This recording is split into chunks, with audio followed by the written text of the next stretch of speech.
Welcome to the IC Lounge, a podcast that embraces the diversity of conversation.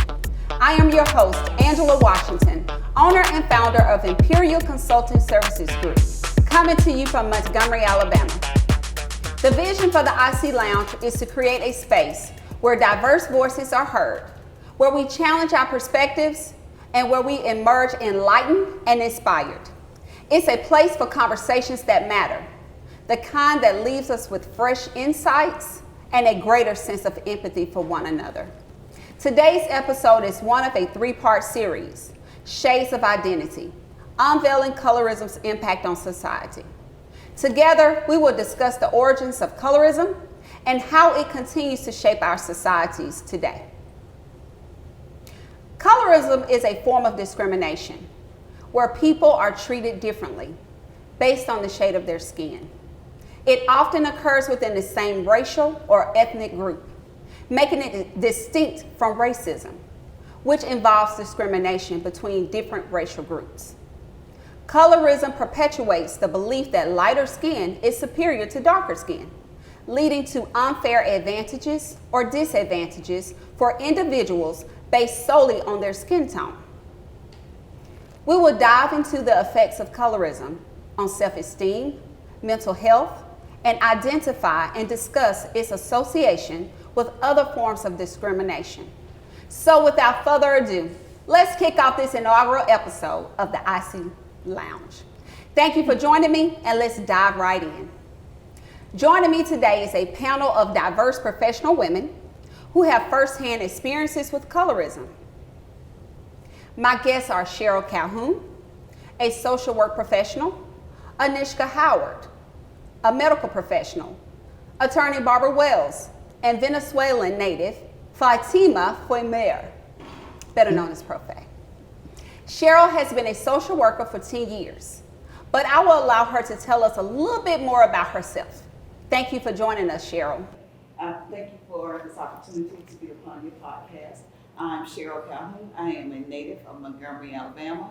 I attended Troy University where I got my master's in social work, which I have been working in 10 plus years, working with the insured and underinsured community in the RIP region and surrounding areas. I'm a wife of 12 years, a grandmother of 6, with 4 of my grandchildren being biracial, which I love dearly. And thank you for this opportunity. Thank you for being with us. Next, we have Anishka Howard. She has had her share of experiences with colorism.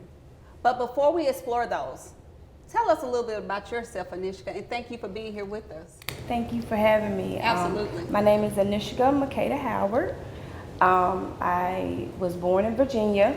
My dad was in the military. I'm biracial. I have 3 sisters. And living in the South, sometimes we did have some issues with colorism. I am a wife. I do have 2 children, and I'm just happy to be on the show. Glad to have you with us. My next guest, Barbara Wells, has a strong interest in civil rights and civil rights history. She is a practicing attorney. Tell us a little bit about yourself, Barbara, and thank you for being with us. Oh, thank you for having me, Angela. I am somebody who from childhood has been very passionate about civil rights and equality issues. And I grew up in Michigan and in Florida, and I didn't realize it at the time, but I was actually in one of the inaugural classes of the public schools in Pinellas County, Florida, when they were court-ordered integrated. And because I was a new kid and moved in and looking for friends, the 4 African-American kids who had been put into the classroom were the only ones willing to talk to me or play with me. And I think that was a formative experience, because what I recognized about them was that their willingness to be friends, as opposed to the other kids who were very unkind. They weren't being treated very well.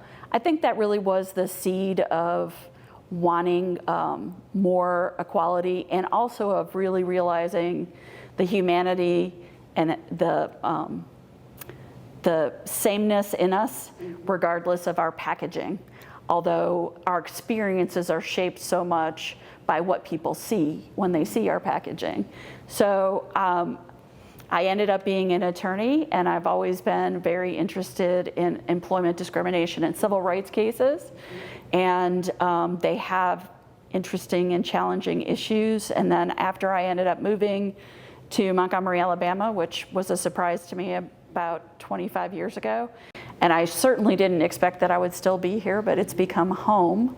But I love the opportunities that this place affords to learn more about civil rights in America, about the richness of cultural differences and the ability to have true and meaningful friendships with people that are from a diverse background than mine. So I'm excited to be here, although, you know, I had to put my thinking hat on to think about the topic of colorism, because while I think that people like me who are melanin deficient engage in colorism in their interactions with others, I don't know that they're terribly in tune with that, because not only is so much of racism not consciously registering for a lot of people, but that subtlety of the differentiation within racial groups that has to do with how your genes express themselves, which is really kind of random, frankly, and the whole concept of what makes someone one race or another. I just think it's really interesting, and the fact that it occurs cross-culturally, I think, is fascinating. Awesome. I thank you for being here as well. I'm delighted to be here. And also joining us today is Fatima Fuimera. She was born in Venezuela. She is multilingual and has lived in Montgomery, Alabama for almost 7 years. We are pleased to have her join us today. Please tell us a little bit more about yourself. Hello, Angela. Thank you for having me here. Absolutely. Thank you for being with Yeah, us. as you said, my name is Fatima Fuenmayor. I am from Maracaibo, Venezuela. I have a bachelor in education and foreign languages. I speak English, Spanish, and French. I can easily understand Portuguese and also Italian. And I'm so happy to be with you all here and talk about something that is really important, interesting, and that is happening nowadays around all the countries, I could tell. Yes, ma'am. Let's get into our conversation. So, Cheryl, in what ways have you witnessed or experienced colorism within your professional life, community, or culture? Angela, I have experienced colorism culture-wise. I've seen it also in my professional career as well. An example is your government given name, whereas when you're applying for a job, your name might be Lakeisha Smith, where if then somebody else's name is Karen Willis. Well, Lakeisha, the name Lakeisha would probably go to the bottom of the barrel, whereas Karen's name might rise to the top of the pile. With that being said, working in the medical profession over time, I saw our younger women were giving their kids the names of Karen and because they thought that those names would get them advancement in the workplace or in school or in different areas of their lives. That is so true. That is very true. Any of you all have any remarks in regards to that, or would like to engage in conversation where you have seen that in community or culture? Yeah. Well, I was born and raised in Venezuela. We are all mixed. I cannot tell you that I see that we have like two different groups of colors. We have different skin colors. We have people like me. We have blonde people. We have darker people, and we have everything. So there is 4 of us in my family. There's my parents. I have 2 brothers and a sister. I am the third, and my sister and my younger brother, they are white. And my oldest brother, he has my skin color, but he has a straight hair. So I remember when I was a child, and And during those talks and family conversations, I remember when they always said, well, all our kids are cute. Well, Fatima is just, she's darker and she has curly hair, but she's still cute. There was this kind of comment like, well, they are all cute, but Fatima, she's darker. And I cannot tell you that that affected me psychologically talking, but through the years, I could observe in my society that the darker the skin color, the maybe the less opportunities for certain things. And that's what I observed when I was in Venezuela, where we don't have such a huge difference of races. We are all mixed, but still, that is true. I experienced that. But I mean, the world is not so different because that's in Venezuela, but we're here in the United States. That's right. And it's very prevalent here. Yes. There's a thing in our community where people like to say, "Oh, you're pretty for a dark girl or a dark-skinned girl," and we need to stop that stigma, because I've even had friends or just heard conversation of people who say, well, I hope my baby don't come out dark. Right. And my question is, are you going to love the baby any less? That's you know what I'm saying? Right. So, and then, you know, like they say, whoever you choose to procreate with, that's a chance you may be taking on those genes. That's right. So if that's an issue for you, then you may need to choose differently. You understand what I'm saying? Right. So it's just really sad that people just they see the skin first instead of seeing the person. Meet the individual first before you see a skin color, you know? So what's pretty for a dark-skinned girl? What does that mean? Right. You know what I'm saying? I don't understand Right. that. And it does cause a stigma for people, you know? You grow up with it, and you don't realize maybe why you respond the way you do because of those things you've heard growing up as a child. So I appreciate you ladies for your input or engagement. I was just going to echo what you were saying. I think it does have an impact on employment opportunities, and particularly for women, because beauty standards, which really don't have anything to do with how well I arrange flowers or perform open heart surgery, but because we are a visual creature, humans, there is an assessment that gets made of a person based on just their overall exterior packaging. And it is appearing cross-culturally, and we think of it more within the context of what it means in America, and of course it's got a very loaded history here. But if you think about in China, in Korea, in fact, there's huge number of skin bleaching products right now in the beauty market from Korea.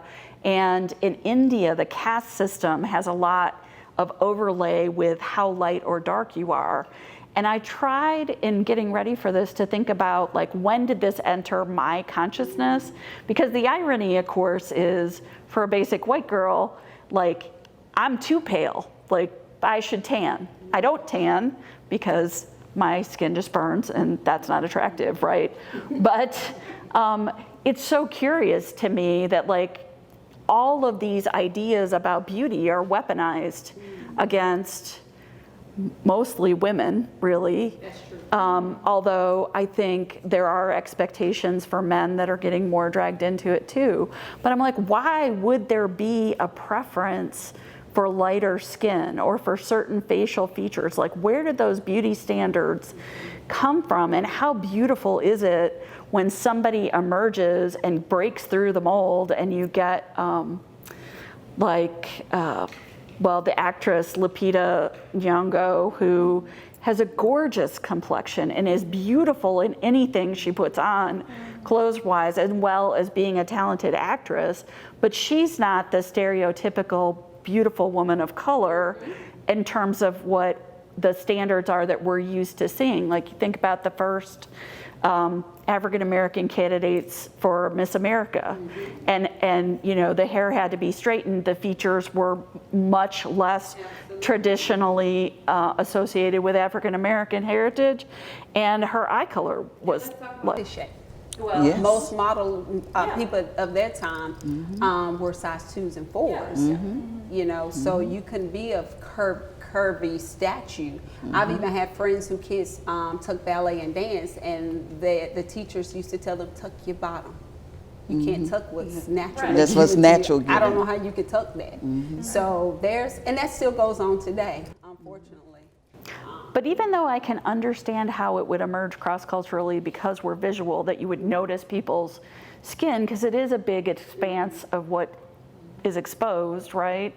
It's harder to see people's eye color because from a distance, But the hair texture and the skin color, like the way that seems to across culture, like silken hair, that's a big thing in Asian culture also, and in India. Like why did it evolve that's what we adulated? Light-skinned, very fair, and straight, and like I don't understand that. And technically, not that race is anything more than a social construct, it's not really a good biological construct, but from an anthropological perspective, most of the people in India, continental South Asia, India, are Caucasians. But they have a full array of skin tone, and there is discrimination within that population based on it. Unfortunately, there's every background, even in our community, the Yeah. African American community.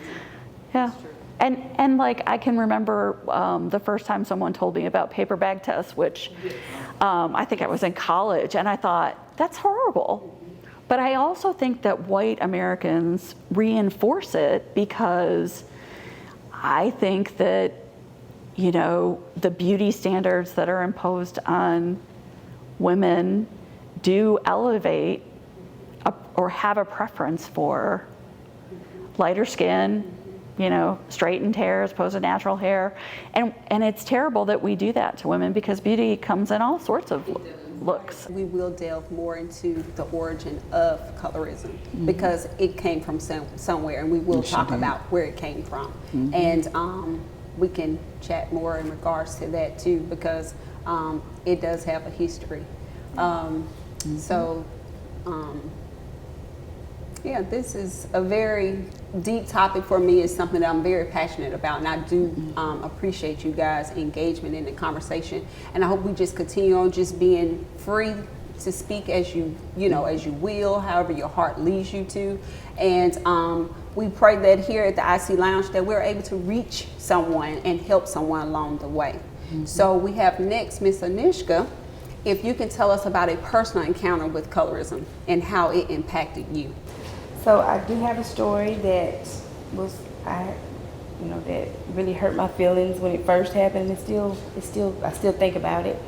I was 16, and we lived right downtown area, Montgomery, and me and my mom saw this car on the car lot.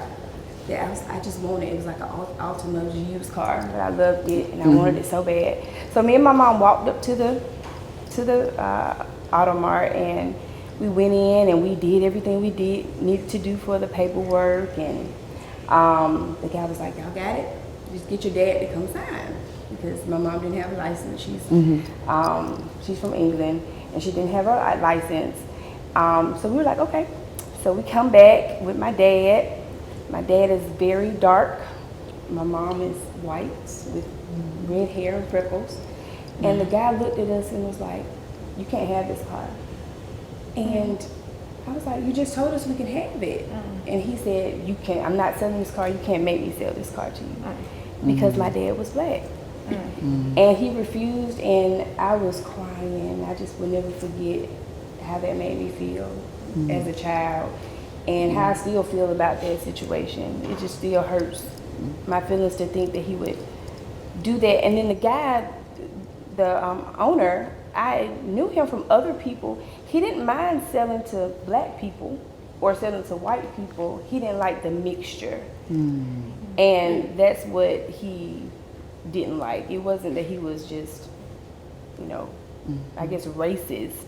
He didn't like Call it what it is. Yeah. Yeah, that's exactly what it That's is. exactly what Yeah, it he is. didn't like us, my parents being together, and that was he refused to It was hard. So I am so sorry that it you was, experienced that. yeah, Yes. it was sad, and I was upset. I cried and cried, but that's just something I'll never forget. He made me never forget that. I can see how that will stick yeah. with you. Oh, yeah. I really can see that. Having that kind of mixtures, like an African American with a blonde woman, is something that doesn't surprise my community. For example, in the Hispanic culture, we don't judge that, we do not criticize that. People are not like saying, oh, he's dark and she's white and they got married. I see that more here. And I would like to say that I have had the opportunity to travel in my life and see how many people in cultures, different cultures live. And when I first arrived in Montgomery in 2016, I had to go to Google to understand the separation of colors that I can see here. And I see a huge division of colors. I Google everything just to understand why. And then I also talked to Samuel and to Terry, many friends that I have, and just exploring the history of this area. So I got to understand it better. It still shocks me and surprises me how are we talking about skin color in such a way. I even talked to my friends outside, my friends who live around the world, and I said, well, in Montgomery, Alabama, we have this and this, and they cannot believe it, that we still have, for us, that is ridiculous. Black and white, what's wrong with that? Right. As I said before, you are darker than your siblings, Fatima, but it doesn't cause any reaction from people when you get a partner for life, when you get married, when you find someone, when you move to a particular neighborhood. You can live wherever you want, you're not going to be judged. People are not going to move out because you moved in. So I still see that in Montgomery. And for example, in Venezuela, I was dark. In Montgomery, I am Hispanic. So there is always something, And as an adult, I mean, it's not a problem for me. I just don't care about that. Yes. I think just piggybacking off what you were saying, and I know we're going to probably get into that a little later on when it comes to the history. It goes so far back, and I was talking to her about that. At one point in time, if you go back in history, you didn't have the mixes of races. They were beaten if they mixed the races. Well, they were mixed on points where it shouldn't have been mixed, but there was times where it wasn't mixed. Then it became a point where the only time you saw mixed couples if they were military. Then now, as time is evolving, you're seeing a whole lot more of mixed couples, and it's okay. It's becoming the norm with everybody. Well, it's okay with It's certain people. It's okay with certain people because I'm a mother of 5 grown men, and 2 of them are with mixed races. And like I said, I have 4 beautiful grandkids. I love them to death. When I say to death, I mean to death. But it's becoming the norm now, and it's with some people in comfort. Because I have one son who moved from Montgomery to Huntsville to be comfortable being married to his wife and not wanting his children to be a part of the dirty South, as they would say. Unfortunate that, Yes. I'm thankful that we're talking about this, but it's really unfortunate that in 2023, Correct. we are still Talking dealing with about it. this. And I'm sorry that you have come here from Venezuela and you're having to experience that because the United States of America is the home of the brave, Home of the land free. of the free, I may have it twisted, but however, you It's- get it's the the point. same. So it's just like, where is that freedom for all to live life? You know, regardless, love is love. You know, whatever you like, that's your taste. That may not be mine, but you shouldn't shun people or hold something against them for whom they like or love. You know what I'm saying? So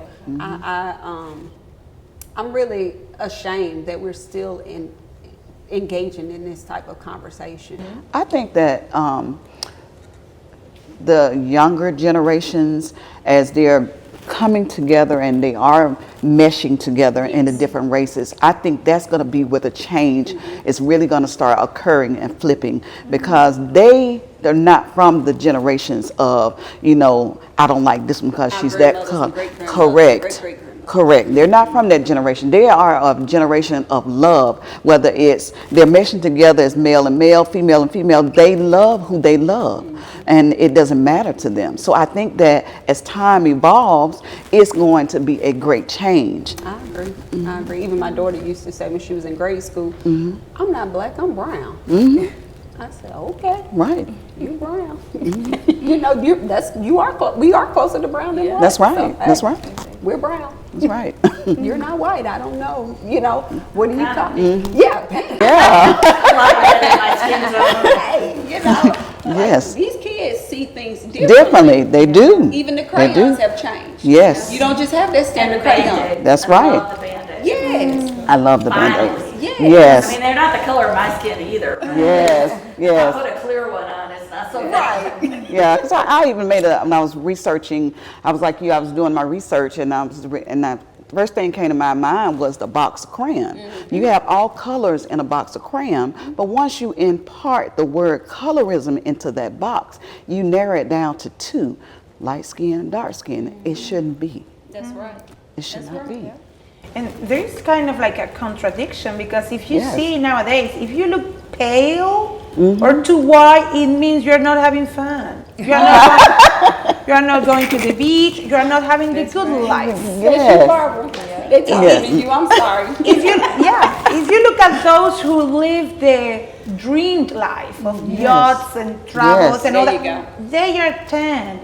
So if you want to look like you are wealthy and living the good life, That's true. you are tanned. You are not pale, like you're in a closet all the Do you know how time. people pay to go be sprayed? Yes. That is also true. I mean, Yeah. sometimes it's the same people who have this racist intention about, like, I'm like, how do we even hold these contradictory thoughts in our head? It makes no sense. It's being taught. If you look at it, when babies are born, then they don't know whether they're white or they're black. This stuff is taught. The older they get to learn the different things about life and their culture, this stuff is embedded in them. So a learned behavior. it's a learned behavior, and that's how it goes on from generation to generation. I think you have to acknowledge that white supremacy and those kinds of ideas, the people that buy into that as a construct, that is underlying, whether consciously or not, a lot of what is behind colorism, because it is that the whiter you are, the more like that, the more light you are, then that's deemed superior. And I think that goes back, unfortunately, a lot of the earliest race mixing that you were talking about was not consensual. It was rape of women who were enslaved. But then the children of that were sold for a very high price. The lighter, that whole concept of, they had names for different shades in New Orleans in particular, and what was most prized. And I thought, this is just so embedded in this idea. And there's in sociology or psychology, I don't remember which, but there is an idea about like how you start to identify, if you're an oppressed people, you start to identify with the oppressor's feelings about things. And so some of that self-hatred is adopted, because there's just no objective or logical reason that we should have that kind of a preference. It doesn't make any sense. Absolutely. Absolutely. Wow. Great conversation.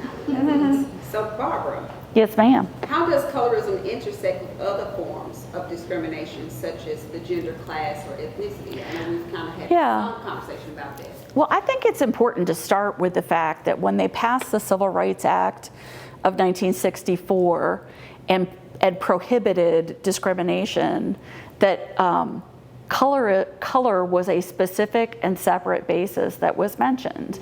In addition to race and sex and religion and national origin, color is there standing by itself.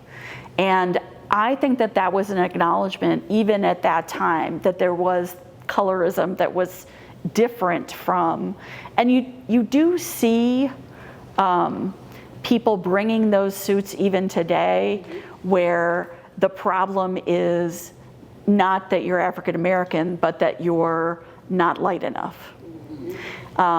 They are not as common as more traditional race discrimination cases, but they are definitely still out there because the biases are still out there. And I think there are intersectional claims, because I think, in particularly with sexism, because I think that everything's harder for women anyway, but because I think women are always going to be judged, as I've said earlier, on their appearance as well as on their ability, in a way that doesn't happen in the same way with men.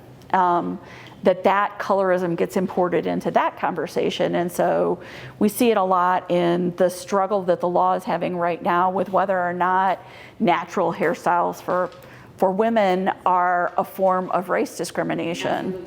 And I don't understand why the courts struggle with it, other than they're not very aware, because to me it just seems really obvious that that is a variant, that if you're telling people the hair, how it grows from your head, is not acceptable for your work environment, you have to treat it with chemicals or straighten it, and that's only happening to people of a certain racial background. It is not happening to me. I have wave and curl in my hair. No one tells me I have to flat iron it before I come to work, or that it has to be treated with a chemical so that it's less curly. So I think that you do see those intersections, especially around ideas of workplace discrimination, but also I see it sometimes in, interestingly enough, in Black-owned businesses, where the front person often, it feels like they're putting one person out in front to be sort of the spokesperson, and that person will have, a lighter skin, straightened hair, more European features, maybe light eyes, and like they have to put someone out there that looks like they match this expectation of. You're absolutely right. Yeah, That is the thinking. and then the people that are actually doing the work might look very different from that. And the extent to which I think that makes people outside the group culpable as well, because they're the ones making the hiring decisions, and none of that has anything to do with your ability. Yep. So I do see that. Well, when you look at marketing of commercials and things of that nature, you would notice that if there is a woman, of African American woman, she's very pale, or she's Right. very light skinned, or if she has melanin in her skin, she has long curly hair, and she's petite. Yeah. You won't find many like me. Well, I think about how people lost their minds when Viola Davis took off her wig on How to Get Away. Was it How to Get Away with Murder? I think that's right. Like, when she took off her wig, like, people just went crazy just because it showed that her natural hair was textured. And I was like, women do all sorts of things to alter their appearance, and y'all wouldn't have a come apart over, me taking my mascara off. So it's just, there is, I think, a double whammy there. It's pretty cool being a woman of African American descent because we can do so much with our hair. You know, Yes. I love Yes. it, and that's something I hope this series, at the end of the day, reach some of our viewers and followers to realize that it's okay to be you. That's right. Whether you are black, white, or blue, whatever that is, embrace what God gave you. That's right. Embrace your natural. It's okay. You know? And I think we could all benefit from getting a little bit into the content of what we are as a human and a little less about our package, because women, I think, are pushed too much to think that their value is their appearance plus whatever else it is they can do. What's beauty? Right. Yeah, because what's the young lady's name you mentioned? I could never say her name. Lapita? Lapita. But it goes back to the saying from when my grandmother came up, or different ones used to say, beauty is in the eyes of the beholder. You know, someone who looks like they could be the supermodel or Miss America, they may have the worst attitude and you cannot see that beauty. But someone who may not be as pleasing to the eye as whatever society deems that to be, they are the most beautiful person because you're looking deep. So why can't we as people embrace that, look at the internal, the personality of that person, their character, you know? So I agree with all the comments. I love it. Just love it, love it. So we're gonna move on, because as we go, we're gonna delve deeper into the origin, like I said, and some of the historical background of colorism and why we have it, and how we can, some ways of maybe helping you all embrace one another a little bit better, for lack of better words. So, Fatima, say it for us. Fatima. Fatima. We've been practicing this, you guys. You're doing So how does colorism affect one's self-esteem, mental health, and overall well-being?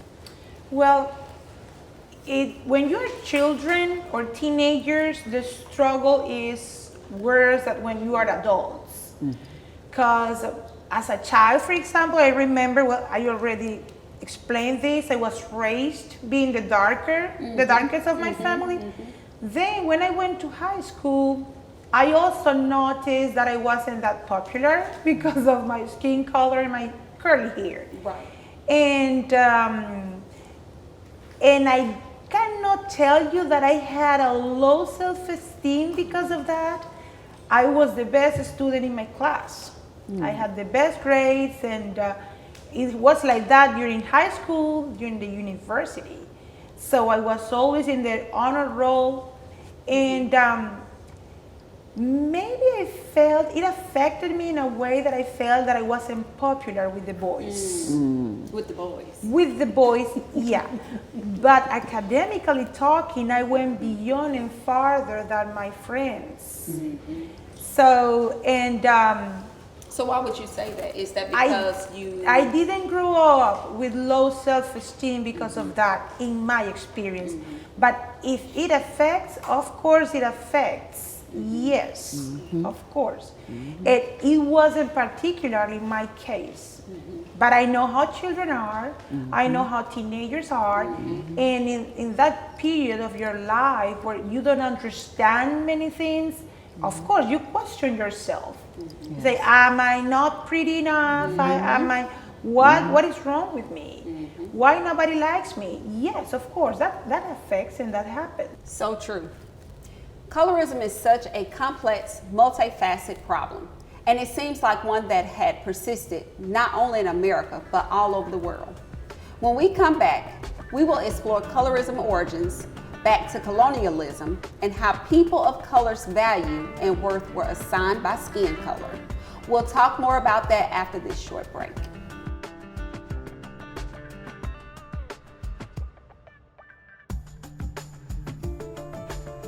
This episode of the IC Lounge is sponsored in part by the Benny Choice Companies, a benefits and financial choices company, helping companies navigate the ever-changing healthcare industry by choosing the benefits plan that meets their needs.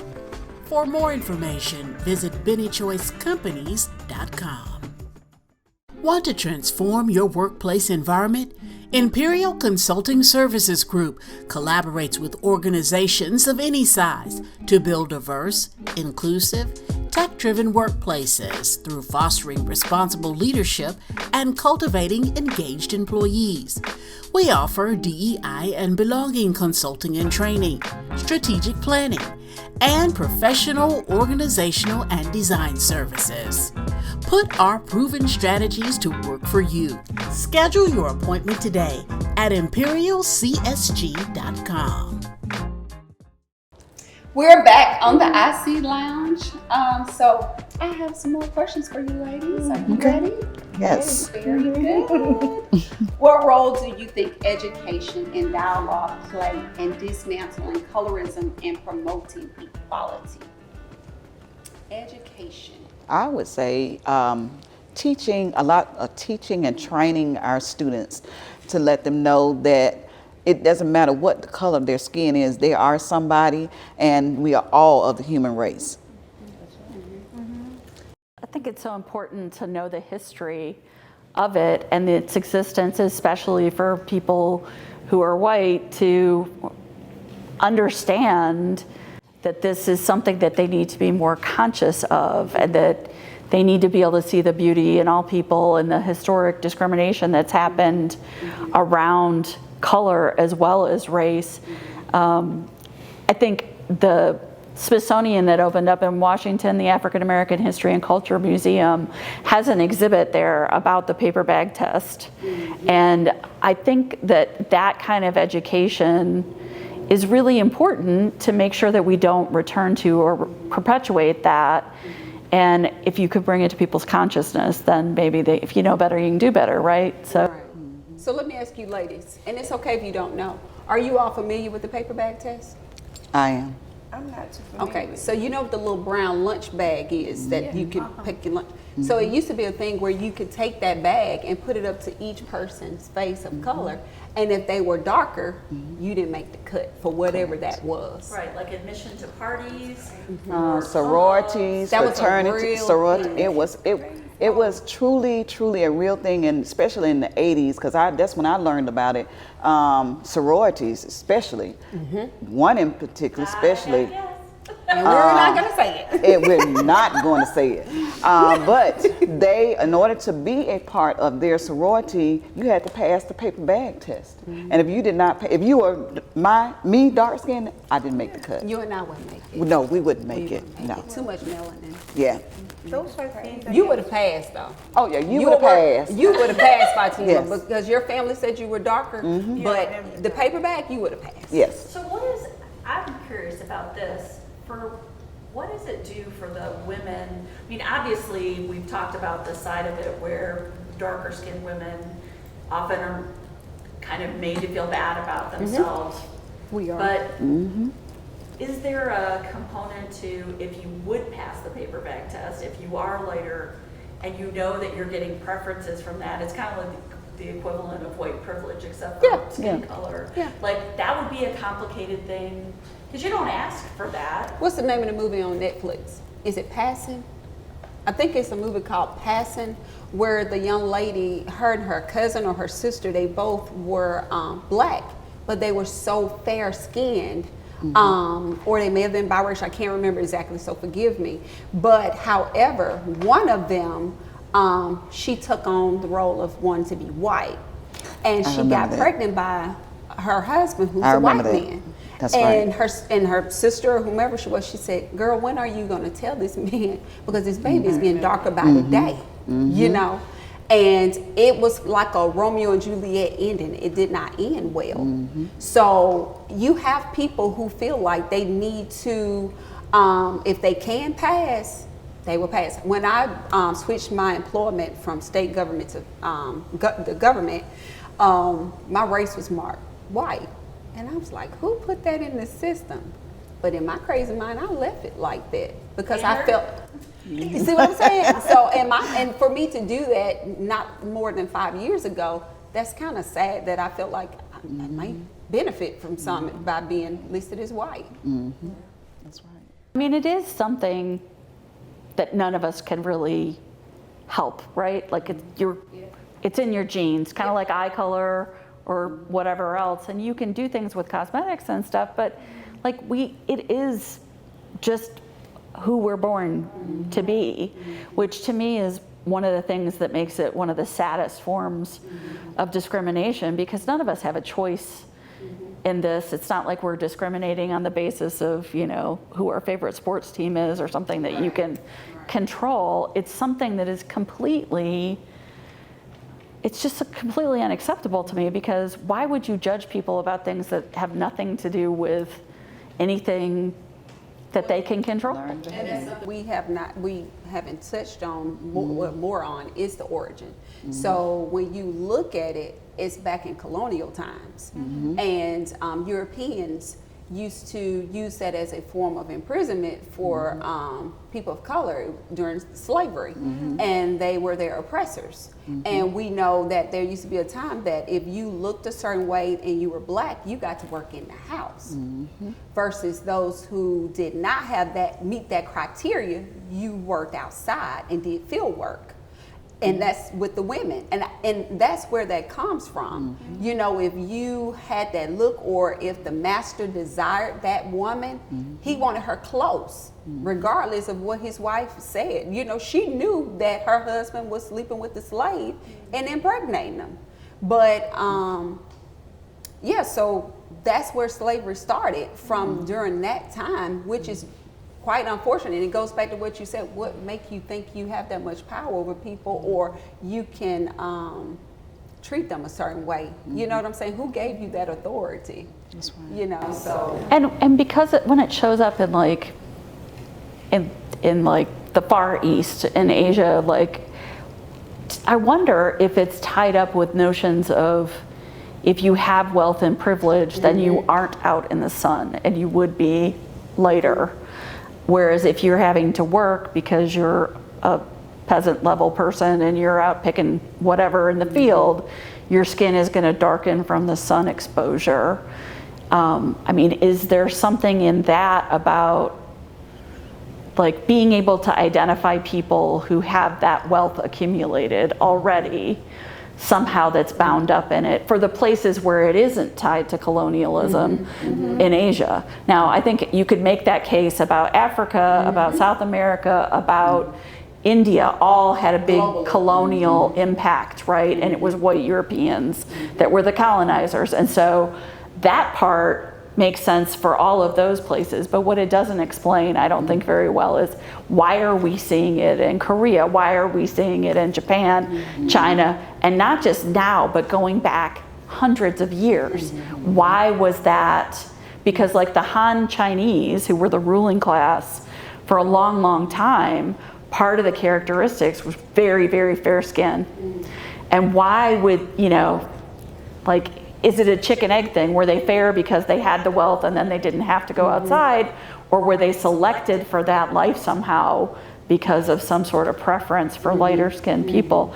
I think it is just it makes it just a tad more curious, because it is cross-cultural and it is, yes, it absolutely is deeper and more resonant because of the history of colonization and slavery in the United States in particular, and in South America, which had a huge slave trade.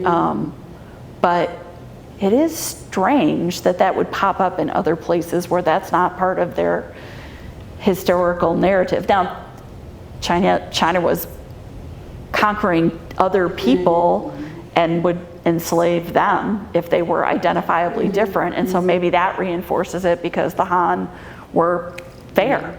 That's true. That's true. That's true. And it probably can go back to, as well as the West. We're considered the West is integrated into other areas, which they brought their ways over and adopted their ways. So that can be some of the problem as well. That's true. That's true. So, ladies, how can individuals be better allies and support those affected by colorism? So how can we be more friendly and support those affected by it? You know, what could we do? I think it's really important to show love to people and verbalize that and tell them what you find beautiful about them, and that it's not just one particular shade, and also help them understand and appreciate the other fine things about themselves that aren't about the package, but what is it about that person's qualities that really make them exceptional. And so I think we can do both of those things, right? Like tell people who are dark that they're gorgeous too, because they are, and verbalize that, but also help people find, like Fatima did, that, you know, she found things about herself that she was very proud of, built very healthy self-esteem around that. They weren't necessarily the things other people were picking out to value, but she found value in them, and that helped. And that really resonated for me because I was, you know, not a popular kid, and I just made myself happy being the smart girl. Me too. There is something that I always say to my students. The fact that you make a difference, in people based on the skin color or ethnicity, talks to me about how ignorant you are. So what I do with people who look at me differently because I am Hispanic is that, well, I understand those people. Most of them haven't been out of Alabama. And I'm not judging, but there is a lack of knowledge, or maybe they need to travel and see people, and I get to understand them. Some people, you wouldn't believe this, but some people don't like accents, and they don't want you around because you have an accent. That tells me you haven't traveled. So instead of being angry or keeping a grudge or being like, oh, they don't like me, I just understand them. Well, you look past the ignorance. It is Yes. ignorance. Because that's exactly what it is. It is ignorance, absolutely, yes. And beauty is in the eye of the beholder. Absolutely. Yes. And you're beautiful. We do what we can. Say that again. We do what we can. We do what we can.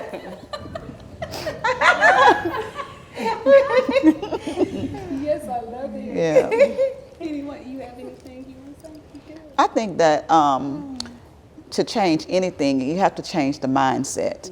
You have to engage people, you know, if they're of our age, engage them where they are, you know, and get to know what's causing what's causing you to feel this way, these differences that are occurring in your life. So then that way you can better equip them with whatever resources that we need to help them.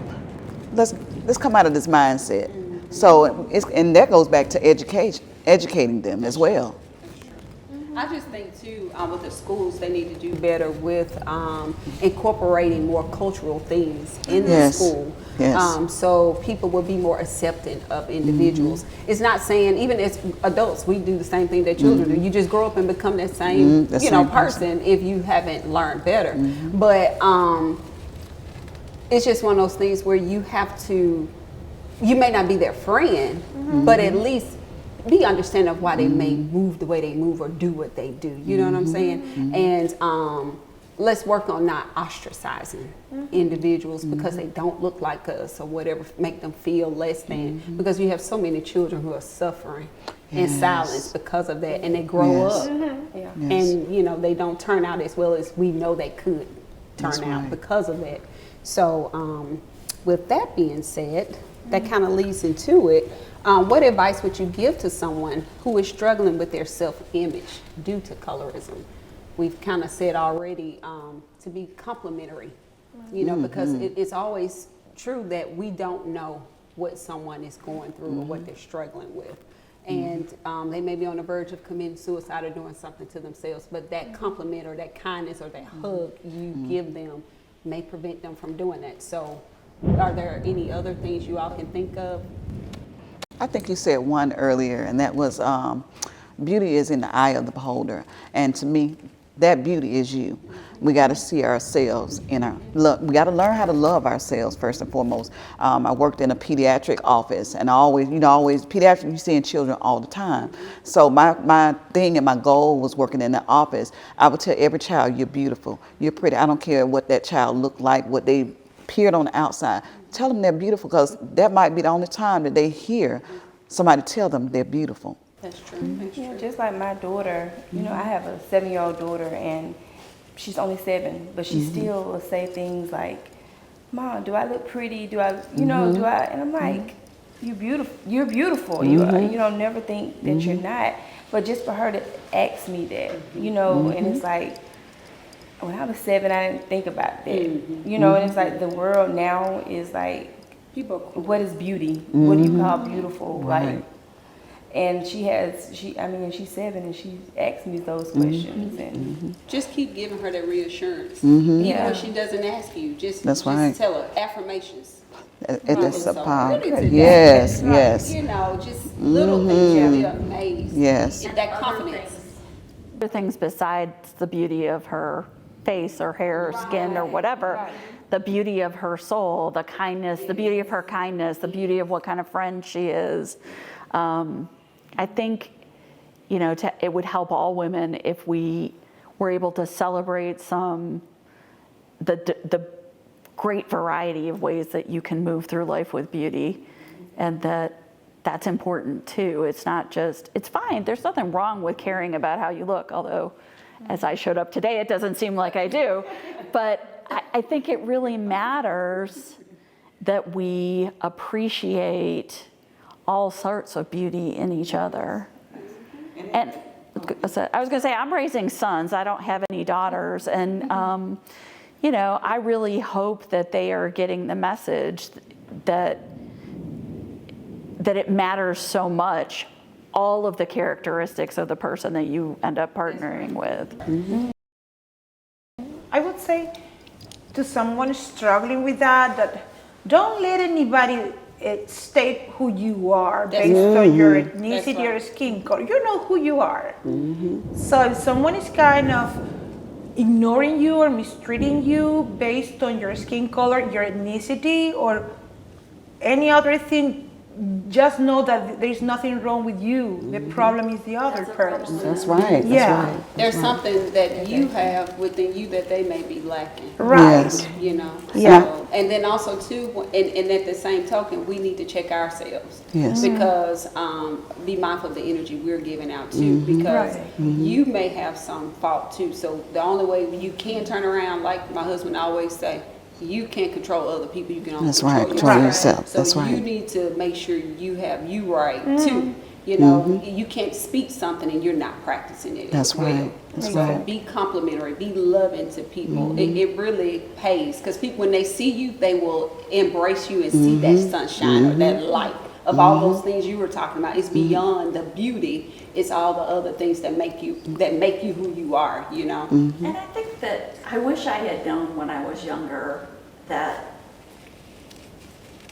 you may not be everybody's cup of tea. That's right. but you're That's gonna be right. Somebody's cup of tea. That's like right. that, I think it was my grandmother was like, every pot has a lid, which at the time when I was a kid, I was like, that's not helpful as a metaphor to me. I don't buy it, I'm not kidding it, but like, it's absolutely true. Like, you just have to find the person who thinks you're the most beautiful creature ever. That's right. Right. And it doesn't have to be what the masses think. You just have to find the right person that sees your beauty. Absolutely. And That's those people right. are going to be out there because there's a variety of things that people are looking for that they That's think is right. beautiful. That's right. And if you don't find it, just love yourself. That's love yourself. That's the best love Well, ever. you always got to start with that because you won't believe anybody else. That's until you right. do. Right. That's true. That's right. So that brings us to our closing, ladies. It has been awesome and great. And I think our last question, it basically, we just talked about that. I'll go ahead and state it, and if we have any more remarks, we can. In your opinion, what are the key steps we need to take as a society to eradicate colorism and foster a more inclusive world? What are some things that we can do as a society? That's individual we talked about, but we kind of intertwine it a little bit. But to eradicate colorism. Show love. Mm-hmm. Always Yep. Kindness. kindness, Yep. caring. And I still go back to the educational piece, creating more cultural events. Someone talked about here in Montgomery, I spoke to earlier, they talked about the event that was yesterday, the food truck event downtown, and they were a little bit disappointed because they were looking for something more diverse as far as foods and things of that nature. And I just think we need to be more inclusive of, well, in other words, let's be more intentional when we do things and be inclusive, because it's funny, but she's like, all I saw was just chicken places. You know? And I was like, okay, what were you looking for? You know? So I did see something with tacos or something, but I get what she was saying. When you tell someone you having this type of event, you're looking for Caribbean, you know, all different types of cuisines. But she was disappointed. She said, I saw chicken and fries or whatever. I was like, okay. So, Montgomery, do you hear this? Let's Yes. do better with these events. Because they always talk about one Montgomery. Okay. That's right. Well, and diversity is a superpower. I mean, honestly, having a rich community, it improves decision making, creativity. It's a much more fun place to live than some place that's all one Absolutely. big. How boring would that be? I totally agree. Yeah. So thank you again to our guests, Cheryl Calhoun, Anishka Howard, Barbara Wells, and Fatima Fuemer for sharing their insights and experiences on colorism. This is an ongoing conversation, and it's essential that we all play a part in dismantling colorist attitudes and promoting a more inclusive world. If you've been affected by colorism or have a story to share, we encourage you to come out to us on social media or through our website at imperialcsg.com. All social media platforms you will find us. Join us again next time for another thought-provoking episode of the IC Lounge. Remember, every shade has a color. So next time.